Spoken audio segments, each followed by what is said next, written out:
So this is the third section in our Pilates Flow sequence, this current Pilates Flow sequence. You can do these as standalones on their own, so we need to do a little bit of a warm-up first. So I'm just going to do some drop-down squats and lift back up, and then you can do that as well. You could do all of these master classes, which are essentially what they are, just teaching you different elements of the flow, one after the other as well, if you wanted to, if you wanted a long workout. But you can do this as a standalone on its own as well. I'm going to do that one more time, then come up onto the toes and just gain that little lift up through the core.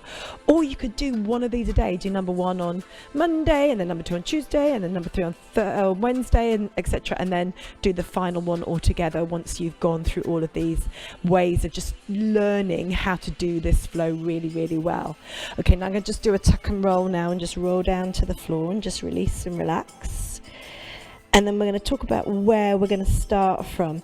Now, we finished off in the last sequence in a low lunge position. So I'm going to come down onto one knee, and we took the hand onto the inside of the thigh, took the other hand into the small of the back. So that's a position that you would have finished off on the last sequence.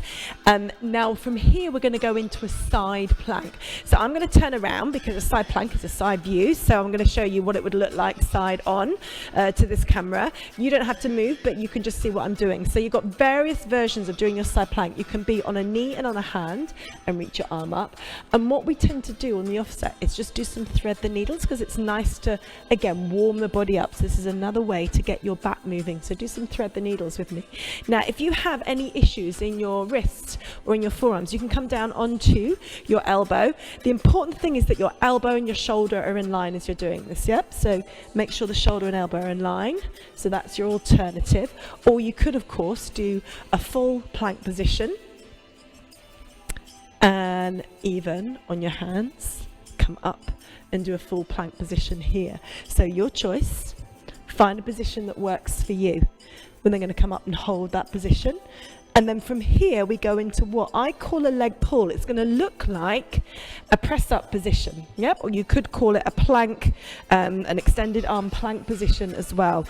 Now, you can do this in various different ways. You can come onto your knees. You could hold onto your knees, but with the knees off the floor. Or you can do this in a modified press position. So I'm going to do it in this modified press position. You can do it in full if you want to. Yeah, we're going to start off with some shoulder taps. Now, what I like about these shoulder taps is it just allows the body to shift. And if you really concentrate on those all-important core muscles, lifting up through your center as you tap your shoulders, you can just feel a nice shift in the waist muscles and all of your trunk muscles working really nicely. And then we're going to do some press-ups. So tuck the elbows in, engage your core, and then lower your nose towards the floor and lift back up. Now, if you're struggling with that, bring your knees up underneath you, but try to bring your body weight forwards. This is how I see a lot of people doing press-ups. They take their weight back. That's not really going to do an awful lot for you yet. So try to bring your body weight forward. Let's just do one more, and then we're going to pull back and go into a child's pose. So just sit back and relax and hold. Now hold this child's pose position and just breathe. And again, breathe. And then as you're breathing, really try to open through the back of the rib cage and feel the lungs expand and feel your diaphragm move. And that's really important because we need to release tension across this area. Now from here, we're going to go up into a down dog. So I'm going to curl my toes up underneath and then lift up and pull back into a down dog position. Now you might find, again, you need to warm up a little bit. So you're going to just work through the feet and just try and release some tension in your calves. So you can press through the inside of the balls of the feet and just bend your knees. But let's look at what a down dog should look like. You need to have your tailbone up. And if your hamstrings are really tight, sometimes you need to bend your knees a little bit and then pull your weight back. And then you can start to straighten out the legs, working the shoulder blades down, finding your center. And then from here, we're going to step forward and go into what's called a pigeon stretch in yoga. Now, I call this a stalk stretch. You can call it a pigeon stretch, stalk stretch, whichever you prefer. And then as you're doing it, just rock And again, this is really nice in this instance where we haven't done very long warm-up, so it gives you an opportunity to release tension. Now, if you feel any discomfort in your front knee, just lift up. And if you feel discomfort in your back knee, you can maybe put a towel underneath your knee, and then it'll just feel a little bit more comfortable as you're doing this. And you can obviously just hold into a pigeon stretch as well, and make sure that your knee is outside the line of your body. You don't want it kind of coming into the center. You want to have your knee going out at an angle to the side, and keep walking your back leg back to help accentuate the stretch. It's good. Then we're going to do that all over again on the other side. So just going to bring my mats back in. You're going to come up into your box position or your full press up position. I'll either go full and do some shoulder taps. So just tap the shoulders. And we're going to do about 8 of those. I've lost count.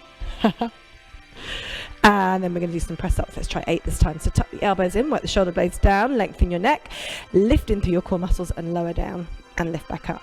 Now obviously you can do that box position. Just make sure if you're in box position that your nose is going in front of your fingertips. Yeah, it's still quite tough.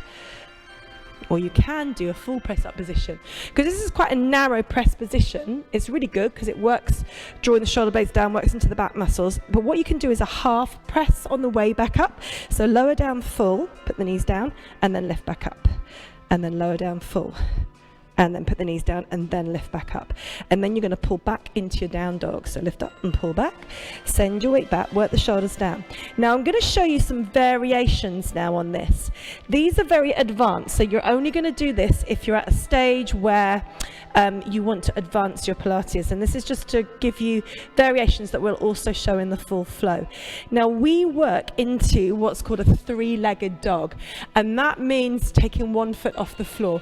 It's a great movement. It really does. You can hold your down dog while I'm talking to you, if you're okay. It's a really great way to open the body through the side. So I'm going to show you that now. I'm going to show you the stages of it. So the first stage obviously is your ordinary down dog. So you're just holding your down dog position. Walk your hands back in towards your feet just a little bit. This enables you to get more height with your knee. You're then going to take one leg up. I'm taking my left leg up at the moment. You could do the right, doesn't matter.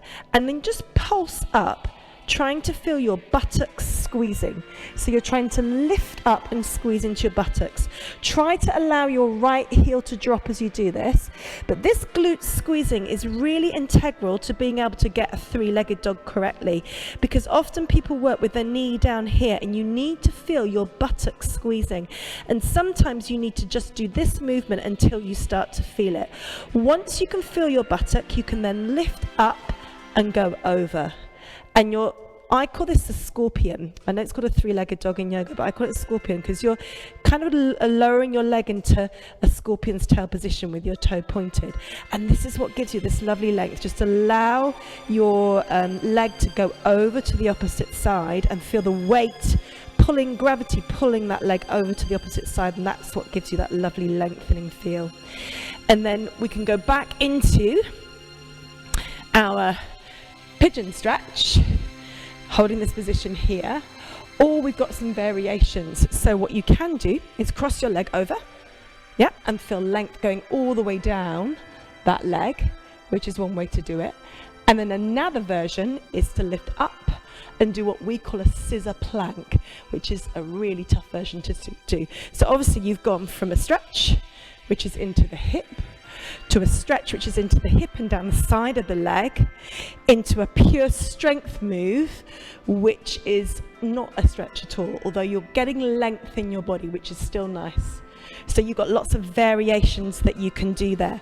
Let's just try that 3-legged dog on the other side. So you're going to come up. Now, obviously, if you don't want to do the 3-legged dog, you can just do a down dog. Just leave it out. This is really advanced stuff. You can try it. It's got to feel right and it's got to feel good to you. If it doesn't, come down, come out of the position. So I'm going to curl my toes underneath. I'm going to lift up and pull back, sending my weight back. I'm going to walk my hands in just a little bit more. And then I'm going to take my right leg up this time. And I'm just going to pulse up, trying to get my buttock to really squeeze. And then I'm going to lift all the way up and take the leg over, feeling that length going around the right side of my body. And then I'm going to come forward and go into that pigeon stretch, option 1. Or you can do that crossover stretch with the leg out straight, pull your right shoulder back to the right, by the way, and try to pull your hip back towards the right as well. Or you've got that option to go up and into that split scissor plank position. And that's it. That's our third sequence. I hope you enjoyed it.